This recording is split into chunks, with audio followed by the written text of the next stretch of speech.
He's ready to get out and play. Huh? Is the box ready to play? Alrighty. Let's see what we can do. Go on with it. Here we go. Fancy Ray, Marigold, and Jolene. And they're off. Well, good morning, YouTube friends and family. Welcome to today's planting adventures of the Wellness Homesteader. So it is about 7 a.m. and I have just let the girly girls out, and I'm going to begin working on replanting my GreenStalk. So last year, you may remember, if you're a longtime subscriber, welcome everyone who's new, that I had the entire GreenStalk planted with strawberries, and it produced beautifully.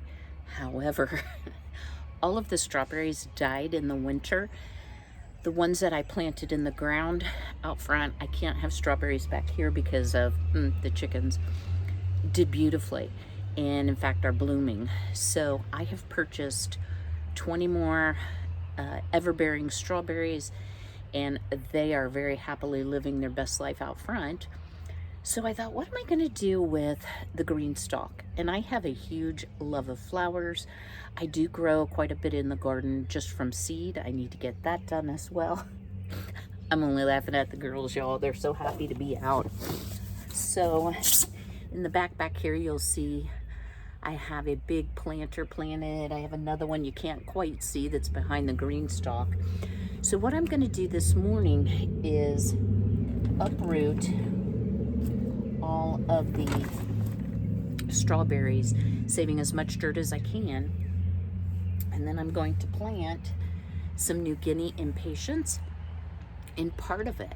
Now this is, I have a 7-tier, and I checked this morning, y'all, and I'll drop a link in the description box below, and if you would please use my link, because I get a little credit on my account towards future purchases. I'm a big believer in the GreenStalk. I think it's a great way to expand your growing space. It doesn't require land. You could do it on the balcony of an apartment. But I'm going to do some herbs as well in a portion of it, but I'm going to put flowers on the bottom, at least get that part done. We had the worst storms through Ohio, so I hope you all survived and are safe. And we are supposed to get a lot of rain yet this afternoon. So I thought I better let the girls out this morning. So I was without power or internet from about 1 a.m. to 3:30 a.m. Thanks for the generator. I'm so happy to have that generator, because I woke up and I thought, that sounds like the generator. Well, yes, indeed, it's the generator. And guys, it is dark around here when there is a few street lights here because I'm at the edge of town. Yeah. But I was the only one with power, so I could go ahead and have coffee. So the GreenStalk, I do have mine on the rolling caster base. I highly recommend that. It is an additional add-on, but ouch, it enables you to pinch your finger, but it enables you to turn your GreenStalk. So different areas, you can get more sun. I hear a chicken, I think. Each layer has this tray in between, so once it's all stacked up, you water from the top, and it will distribute the water because there are holes, as you see, in each one of the divider trays, if you will. So very easy to maintain. Like I said, you can grow a ton in one of these. So each section has 6 pockets to plant in. Times 7 is 42 separate plants you can grow. I have some cherry tomatoes that don't look great, that I didn't have room for out in my garden, and I'll take you a quick garden tour just to show you what we have planted. So I thought, well, maybe I'll try some cherry tomatoes sort of towards the top, so if they grow tall, I could pull them out, transplant them, and put something else in. All right, I'm going to speed myself up. Let's get to planting the GreenStalk. Oh, guys, I totally forgot to tell you this. And right now, this is regularly $189. It's on sale for $124.95. So it would be a good time if you're interested in the tall GreenStalk to take advantage. All right, stay tuned. Since I know you've all seen flower planting before, I thought I would just plant and then talk about assembly. So when I originally did put together my GreenStalk, it does take a lot of potting soil, guys, I will tell you that. But I put some high quality potting soil into the bottom first, set my strawberries in, and then filled in around it in an effort to try not to waste any dirt. I'm trying to just dig out the old strawberry roots, which, doggone it, this is sad right here, and then put in the plants in the hole that I dug the root out of.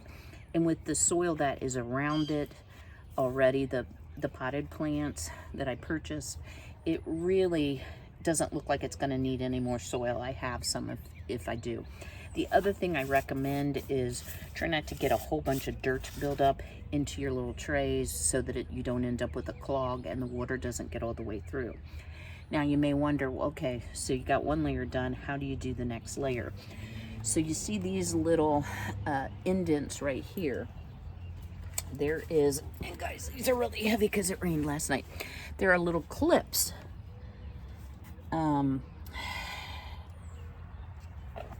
In between, actually they line up with each pocket, and I'm trying not to kill the flowers.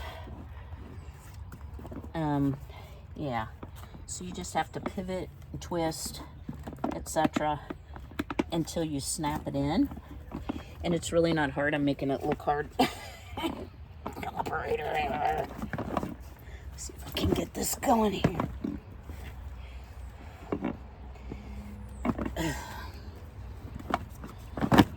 Okay, there we go. Now I'll just kind of angle out my flowers. You do want to plant them towards the outer edge, like so. I hope that's helpful. So what I'm doing is just pulling up the strawberries, tossing them in a pot here that I'll dump into the compost. Just bare rooting everything. I really had high hopes that these would come back, but after talking to the folks at Friendly Knoll Farms, they did share with me that strawberries in Ohio, and again, I'm in zone 6A, do not do well, shall we say, in a container or above the ground. So that was good information I should have found out before I invested in all those strawberries. But at any rate, we're back on it. So I've dug my little holes again, really aiming towards that outside. I'm just gonna set my plants in like this. And I'll, cover with dirt, rinse and repeat. So let me get this going here, and I will bring you back to show you what the finished item looks like. We'll actually get it watered in so I can give you an idea of how much water. It does take a lot of water, guys, to get it all the way filled up. But it's really a lot easier than trying to water 42 separate little individual pockets. So, it is pretty much self-watering. You provide the water and it distributes it for you. So there we have level 2 done. All right, stay tuned. Okay, y'all, my little garden on the deck is coming along. So I did buy 2 plants of rosemary. I had one little New Guinea impatient left over. And for those of you who don't know, most of you probably do, New Guinea impatiens can take full sun. Then I have some beautiful, and they are so fragrant, wave petunias. So this will fill that whole pot. A couple basils, a chicken that's right there. And then this was on sale at Friendly Knoll Farms for $12.99. It is a beautiful Mother's Day hanging pot, which I transplanted, and again, this will fill completely up. I'm impressed with how the GreenStalk came out, guys. Excuse the dirt on it. We'll wash that off. I put 3 tomato plants in the top. We'll see how they do. Those were cherry tomatoes that my son saved seed for.